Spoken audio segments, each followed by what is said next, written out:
Assalamu alaikum, everyone. Seattle Halal Foodies has reached its sixth year, and on this very special occasion, today with us is Shan Janjua. He's the owner of Naan N Curry, and we have a very special question and answer session where we got the questions from our members. Welcome, Shan, for this program. So the first question I got is, what makes your restaurant unique compared to others? I think what makes Naan N Curry Issaquah unique is our desire to offer a holistic experience to our customers. Having grown up in the industry, I often saw that you'd go to a restaurant that would have either really good food and not a great ambiance, or really good ambiance and not that great of food. So my goal is always to be at the intersection of good food, good ambiance, and good service. It sounds pretty simple, but it comes down to how you treat your staff and how you enable them to deliver on all three of those things on a daily basis. So, question from Saira Ahmed and also others. When are you going to expand to Portland, or when are you expanding to north of Seattle? Well, first of all, Sarah has been a very long time customer of ours, even in our Renton location. So for many years. So thank you for asking that and always showing us love. Uh, Portland has always been on our radar, and I think at this point, though, well, if she wants to open it and run it for us, then absolutely. As you know, it's a very tough business, and you have to be very involved all the time. For now, we don't really have any expansion plans for Naan and Curry. I think what we have on our plate is more than enough, and Alhamdulillah, we're doing just fine to where we don't have that desire yet to expand. So you're saying not even in future? I think in the future, down the line, yes. I think the franchise model that people always have in their mind, I think that can only work to a certain extent. With our type of food, like Pakistani and Indian and Bangladeshi food, even there's a lot of intricacies involved. So you can only expand that so much until you start compromising on the quality. And I think as you expand, there's always trade-offs. And with Desi food, it's always ends up being the quality. So our goal is to compete on the quality. So I think even some of the best restaurants in the world, you'll only find that they'll have one or two locations. So I think for us right now, that exclusivity, it kind of works for us, and we're banking on that. So the next question we got, what's the best compliment you received from a customer? And also, what's the worst one if you want to share? Uh, I think not really like a compliment, but I've made this observation, especially in the last, I would say, year or so. So growing up in a Pakistani household, anytime we went out, it was always to like a Desi restaurant. Like that was the default. We go on vacations and or go out of town, and my parents always wanted to go to like a Pakistani or a halal restaurant. And sometimes we didn't want to go. We would just go because they would make us go. But coming back to the compliment aspect of it, what I've noticed in the past 6 months to a year is at Naan N Curry Istiqlal, we're getting a lot of younger Pakistani Muslims bringing their families in, or bringing their parents to come and eat at our place, which is a great compliment. I think it's an honor for us as well, because they feel comfortable enough to bring their family, their friends, their coworkers to our establishment. And I think that's just a testament of how we're trying to run things, and that we are appealing to a younger audience who's proud of what we're offering. And that to me is one of the biggest honors and compliments I guess you could give to our operation. As far as the worst goes, I mean, to be honest, I've kind of seen it all. The restaurant business, you meet a lot of people, you interact with all different types of people. But I think there's not specific examples, but I would say is anywhere where like dissatisfaction from a customer escalates, and then maybe there's some miscommunication, or we're not providing something that they want, or we're not able to interpret what they want, and sometimes that escalates into aggressiveness or rudeness. So we just have to be very mindful of how we handle that situation. But I don't think there's any one, you know, example I can give. So I want to touch base on the first part of your answer. I used to mention this to almost everyone that the difference that I see between Seattle and other cities, say Bay Area, Houston, and Dallas, is there I see multi-generational people going to the restaurant together, whereas in Seattle I see mostly people doing takeouts or just a same generation of people just going together. So whenever I see multi-generational people going to the restaurant, I know that the restaurant is good. So from your answer, I see that culture is changing. Actually, I touched on that in one of the other answers, in one of the other questions. I actually mentioned something like that because that is part of what's going on now. The shift that's happening. Yeah. Okay, so the next questions we got from brother Sam. His first question is, do you think the lack of engagement from Seattle di halal diners is a reason behind the slow growth of halal restaurant or halal culture in the city? That's a great question. I don't think it has to do with a lack of engagement. So I think in order to understand this, at least from my perspective, I was fortunate to grow up in Seattle. I've been here since 1995. We moved from California, from San Francisco particularly, which is where I was born. And over time, alhamdulillah, there's been more options. But the biggest reason, in my opinion, why it's taking us longer compared to other big cities that you might think it's a lack of engagement is because there's not a lot of people who have built their roots here. People who came to Seattle as the first destination when they came to America. So when you compare those larger cities like San Francisco, Houston, Dallas, all these, there's generations that are present there. Sometimes 3 to 4 generations of one family are there. And a lot of those people have taken that step or that leap into small business and then more particularly restaurants. And because of that, there is more engagement from the community. There are more options in the community. Seattle, relatively to those cities, is very small. I think, from my personal opinion, I think we're about 8 to 10 years away from that actually happening.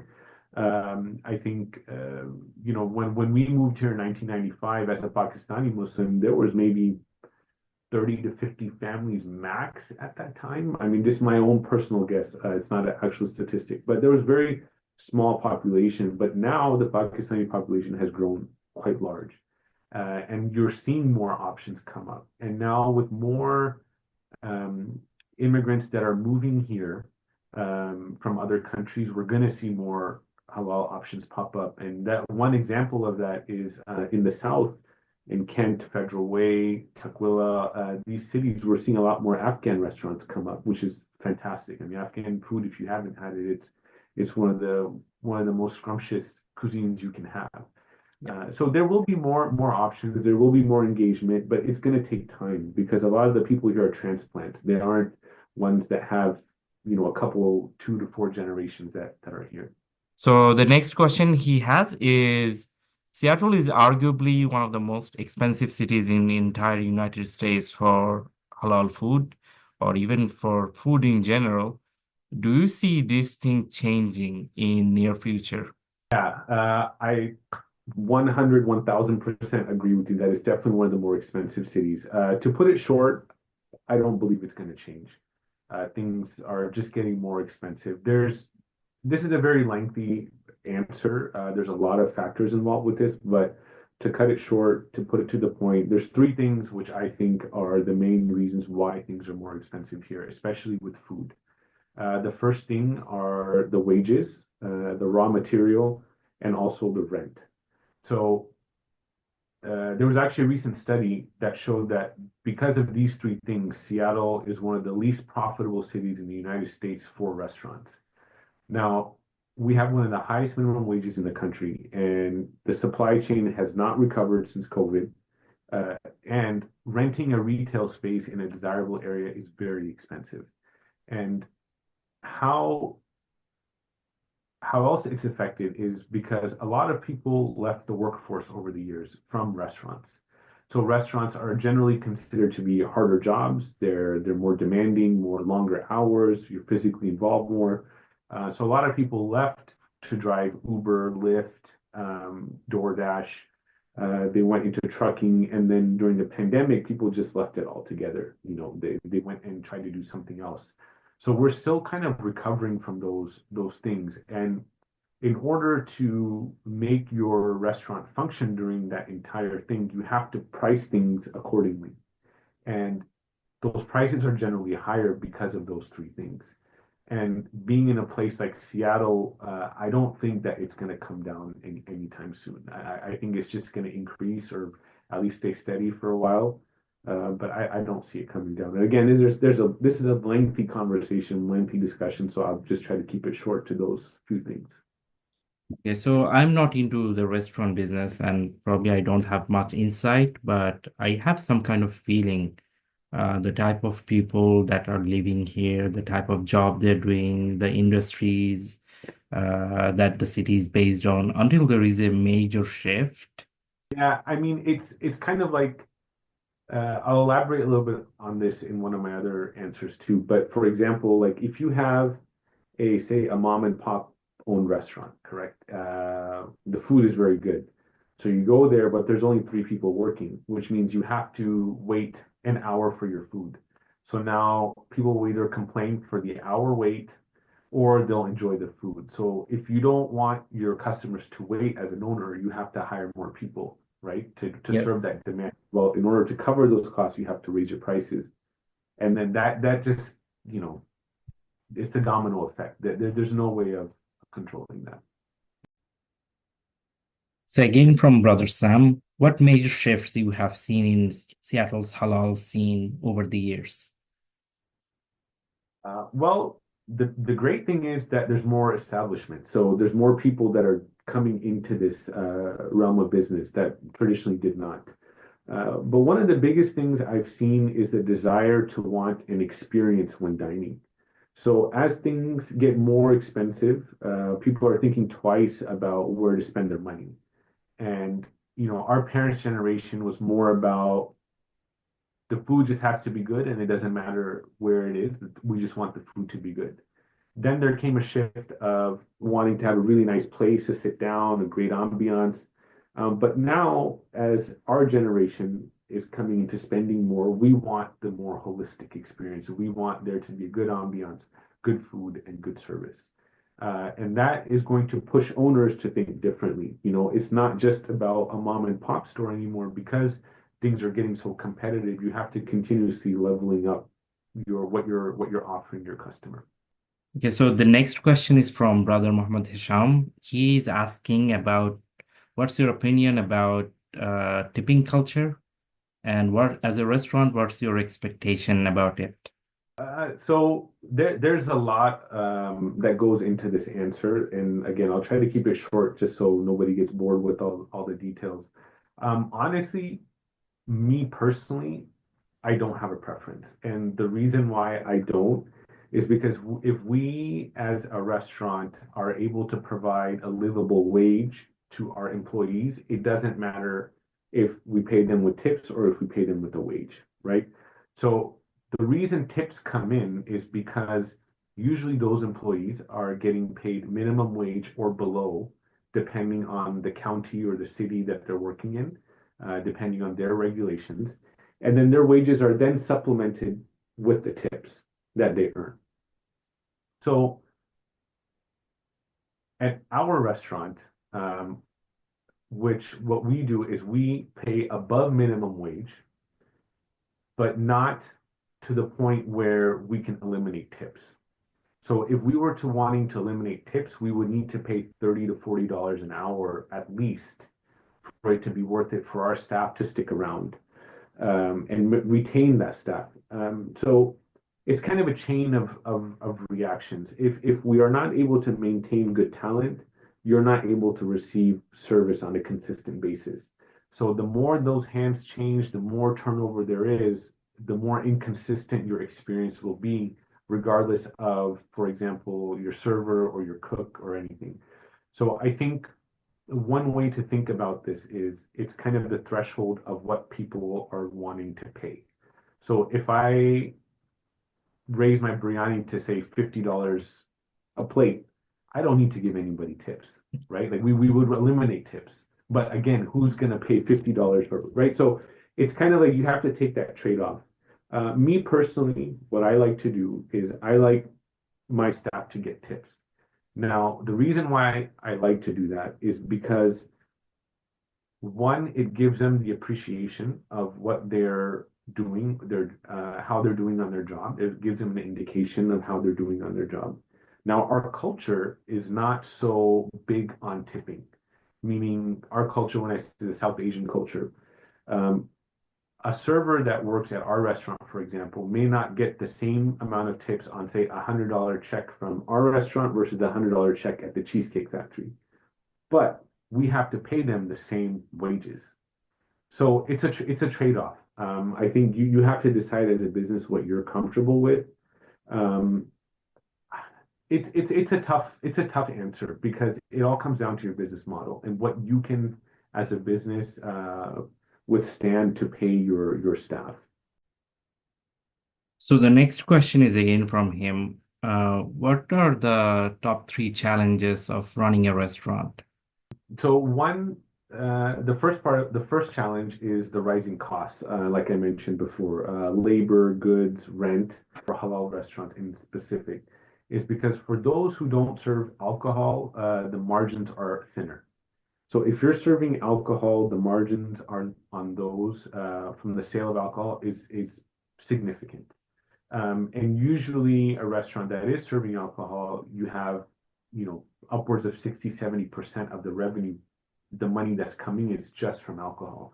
So, if you're selling that much, you don't have to sell as much food and you make more money. Whereas for a halal restaurant, we have to make all of our money on the food itself. So we have to price things accordingly, and that usually means we have to price things a little more expensive than maybe what you would get at other places. Uh, one of the things I see quite a bit in this group, and just from reviews that we get or that I see on other businesses, is, oh, they're expensive, oh, they're priced so high. Well, some of the things that I spoke about, they they corner you to a point where you have to price it at a certain thing, or it doesn't make sense to run that business. I don't want this to sound very bad, but I mean, restaurant is not a nonprofit organization.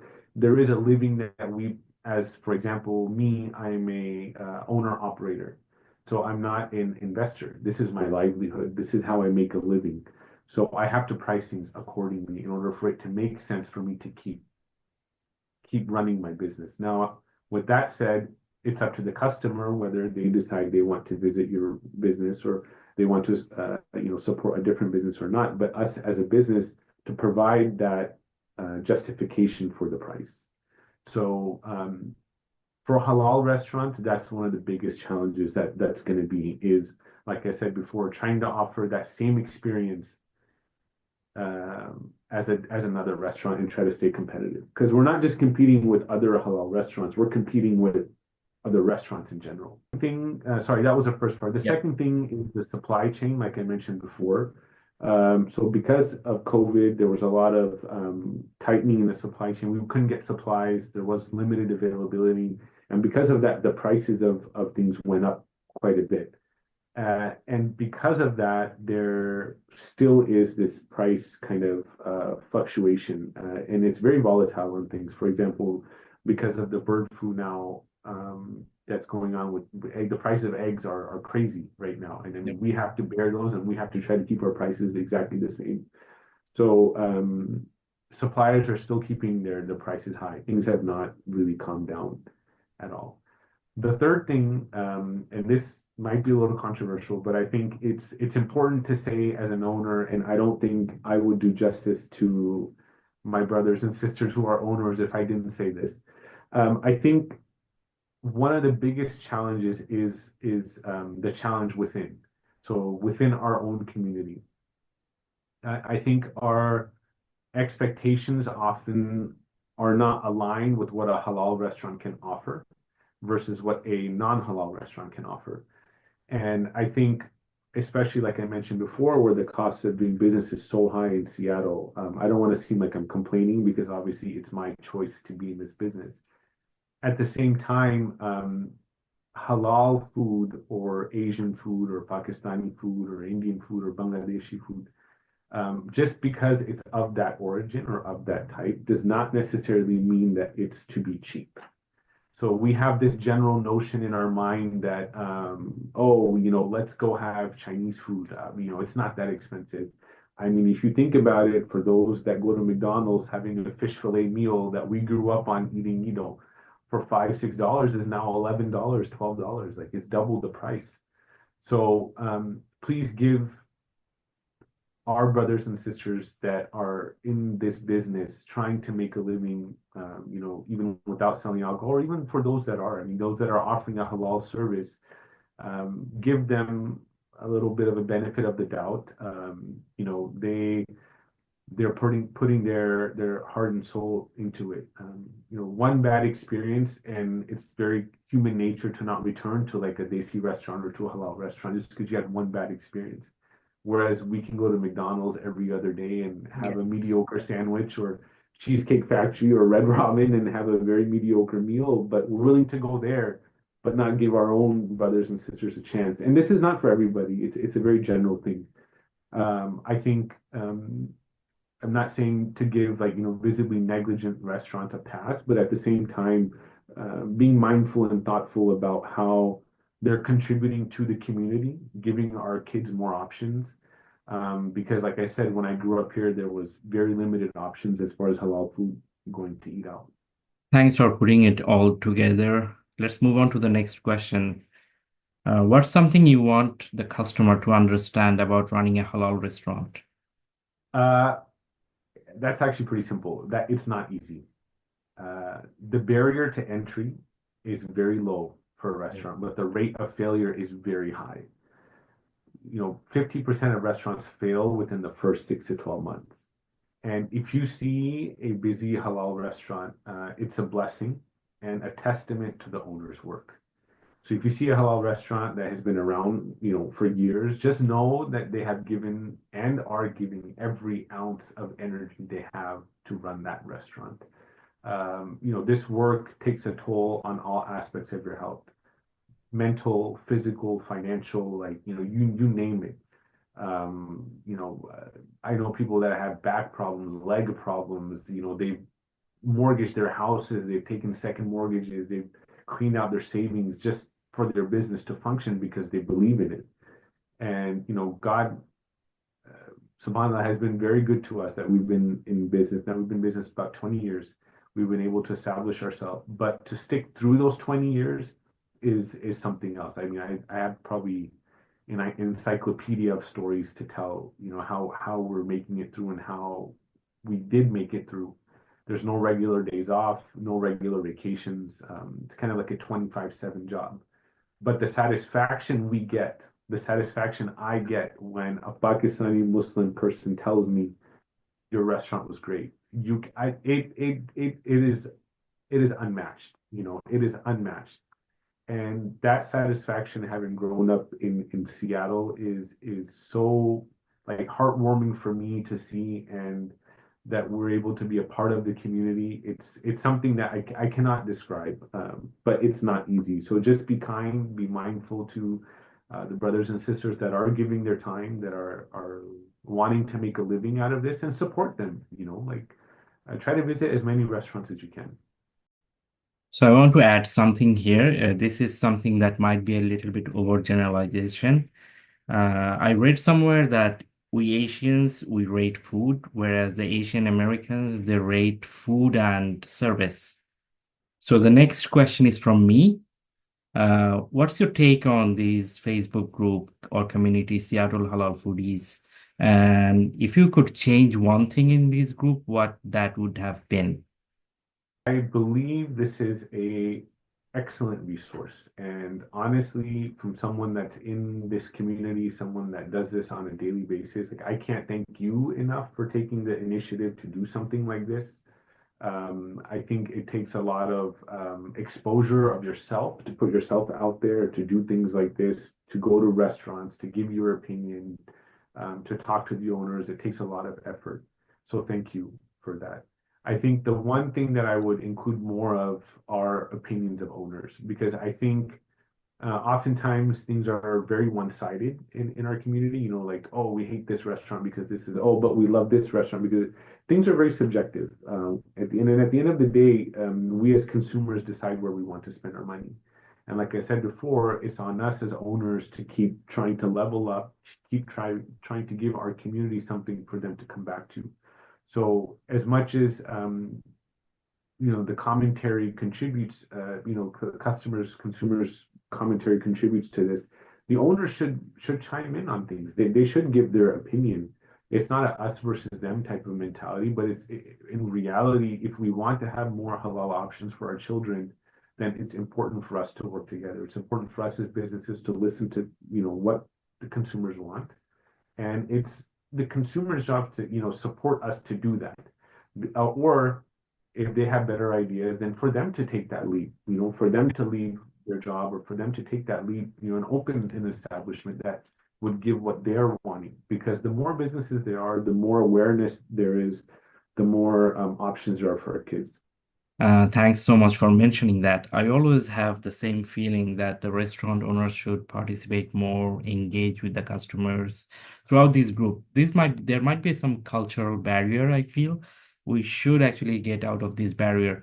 Even when I see in Yelp or Google, the restaurant owners or restaurant managers who engage with the customer reviews like quite often, I see those restaurants actually getting better and better.